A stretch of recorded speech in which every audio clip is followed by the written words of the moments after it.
นอให้มาการเตรียมใส่อุปกรณ์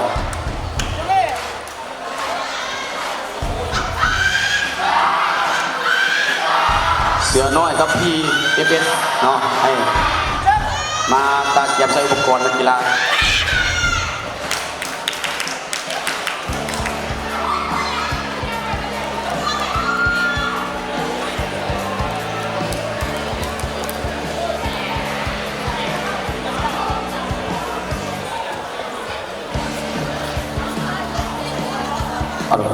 หลังจากคู่ที่เช้าแล้วเขาจะพักเบรกกินข้าวเที่ยงก่อนเนาะ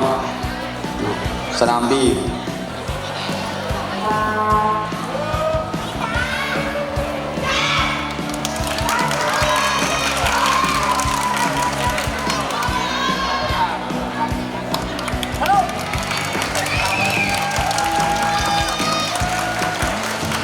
ประกาศหานักกีฬาสโมสรเสือน้อยเนาะสนามเอ